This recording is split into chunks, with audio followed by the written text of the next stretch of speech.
میرے مصطفیٰ کریم علیہ السلام کا فرمان ذیشان یؤدب الرجل ولدہ خیر من ان یتصدق بصاع، ایک صاع اللہ کی بارگاہ میں صدقہ کرنے سے بہتر یہ ہے کہ والدین اپنے بچوں کو ادب سکھائیں۔ دوسری روایت میں مسند احمد بن حنبل امام بہقی نے روایت کیا ہے، میرے آقا نے فرمایا خیر لہ من ان یتصدق کل یوم بنصف صاع، والد اپنے بچوں کو جو ادب سکھاتا ہے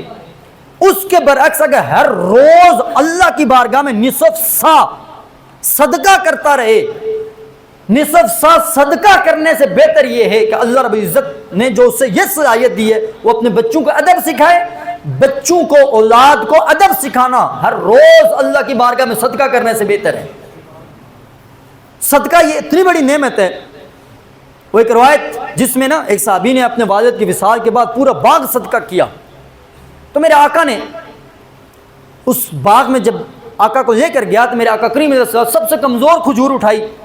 اپنے ہاتھ پر رکھی، فرمایا کاش اپنی زندگی میں یہ سب سے جو ہلکی اور ردی کھجور ہے اگر یہ صدقہ کر جاتا آج کے پورے باغ سے یہ زیادہ بہتر تھی۔ اس لیے نہیں میرے آقا نے فرمایا جو بکری کا کھرا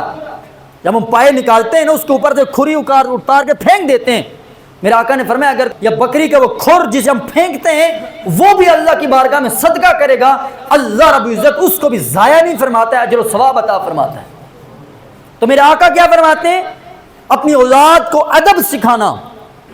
یہ ہر روز رب کی بارگاہ میں صدقہ کرنے سے بہتر یہ ہے کہ والد اپنے بچوں کو ادب سکھائے، اور حضور علیہ السلام نے ادب سکھائے۔ دیکھیں ہم حضور کی لفظ ذکر سیدہ طیبہ فاطمہ سلام اللہ علیہا، آپ کے بارے میں آپ کی سیرت میں آتا ہے جب سیدہ زینب سلام اللہ علیہ پڑھ رہی تھی، پڑھتے پڑھتے قرآن مجید کی تلاوت کرتے کہ ان کے سر سے دوپٹہ اتر گیا، ماں آئی سیدہ نے فوراً آ کر دوپٹہ سر پر رکھ کر فرمایا بیٹی اللہ کے کلام پڑھتے ہوئے یا بچیوں کے سر سے دوپٹہ اترتے ہوئے اچھا نہیں لگتا ہے، چونکہ ماں پاکیزہ تھی،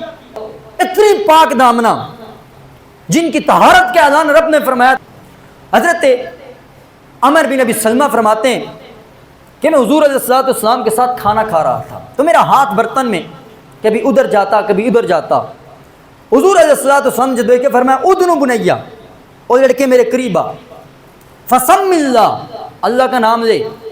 وکل بیمینک دائیں ہاتھ سے کھا، اور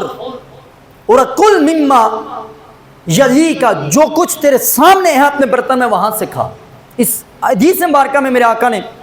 ان کو یہ پہلے ایک اللہ کا نام لے کر کھانا کھاؤ، پھر فرمایا دائیں ہاتھ سے کھانا کھاؤ، پھر فرمایا اپنے سامنے سے کھانا کھاؤ۔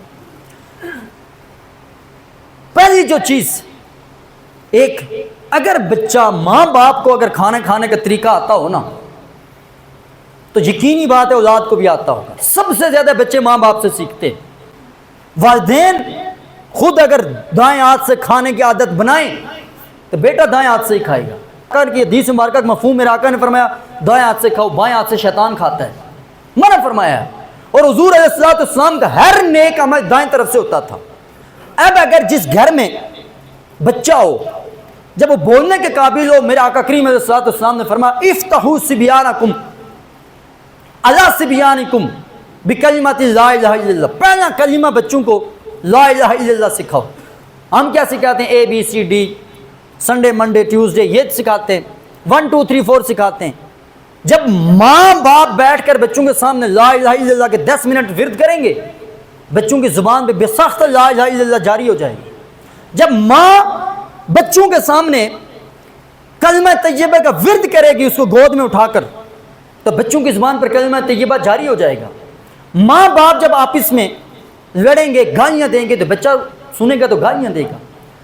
ماں اگر بچے کے ساتھ سچ بولے گی، باپ اگر سچ بولے گا، بیٹے نے سچ بولنا ہے۔ اور ماں باپ کی تاثیر اگر وہ انہیں سخاوت کے سکھائیں گے، کسی کو دینے کا تربیت دیں گے نا، بیٹا کچھ دو کسی کو، بچے سخی ہوں گے۔ اور ماں باپ اگر بچوں کو ڈرائیں گے اس عمر میں فلاں آ گیا فلاں آ گیا، بچے بزدل ہوں گے۔ تو سب سے بڑی والدین کی ذمہ داری بچوں کی دینی تربیت کریں، مطلب مسجد میں بچوں کو لائیں، ایسا بچہ جس کی وجہ سے مسجد میں کہیں پیشاب کر جائے، کوئی مسجد کی چیز ناپاک نہ ہو جائے, ایک دری یا قالین ہو جائے تو بہت مسائل بن جاتے ہیں. آپ بچہ جس کو سمجھتے ہیں کہ بھئی وہ ناپاکی نہیں کرے گا مسجد میں, اس کو جائیں. سب سے پہلے والدین کی ذمہ داری, اس کو سر پر ٹوپی گھر سے رکھیں. وضو والدین خود کریں, بیٹے کو ساتھ کھڑا کر کے کہیں بیٹا میرے ساتھ وضو کرو, ایسے وضو کرتے ہیں. پھر مسجد میں داخل ہونے کے آداب سکھائیں, بیٹا پہلے جوتا کون سا اتارتے ہیں, مسجد میں داخل ہونے کا کون سا قدم پہلے رکھتے ہیں, ساتھ خود بھی دعا پڑھیں, اسے بھی پڑھائیں. پھر جو صفوں کے معاملات ہیں, یعنی آپ صلی اللہ علیہ وسلم کی جو تعلیم تھی, پہلے مردوں کی صفیں تھی پھر بچوں کی صفیں تھی, اس تعلیم کے مطابق باپ اپنے بچوں کو بتائے بیٹا آپ کی صف مردوں سے پیچھے ہونی چاہیے. پھر اسی طریقے سے مسجد میں آنے کے آداب بتائے, بیٹا مسجد میں چلیں گے, ہم نماز پڑھیں گے, آپ نے خاموش رہنے, ہاتھ ایسے باندھنے, یہاں پر آپ نے دیکھنے ہیں تو بچے کچھ سیکھیں گے. لیکن جب ہمیں چلنے کا نہیں پتہ ہے, ہمیں وضو کا صحیح طریقہ نہیں پتا ہوگا اور ہم یہ کوتاہی کریں گے, ہم سمجھتے ہیں کہ بس بچے نے اگر او لیول میں یا اے لیول میں پڑھ لیا وہ صحیح دین کی تربیت کے یہ کامل. ہم سب کچھ یا تو علماء پر چھوڑ دیتے ہیں جن کے پاس گھنٹہ ناظرہ پڑھا دیا, یا ہم اسکول پر ڈال دیتے ہیں. اب سوال یہ پیدا ہوتا ہے ماں باپ نے کیا سکھایا بچوں کو ادب؟ یہی ہماری کمزوری ہے, جس کو کہتے ہیں ماں بچے کی پہلی درسگاہ ہوتی ہے, باپ بچے کا پہلا کندھا ہوتا ہے. ان دو چیزوں سے جب بچہ تیار ہو کر آتا ہے وہ بچہ معاشرے میں خود بھی اچھا انسان بنتا ہے اور معاشرے کو بھی اچھائی کی طرف تعلیم و تربیت دیتا ہے.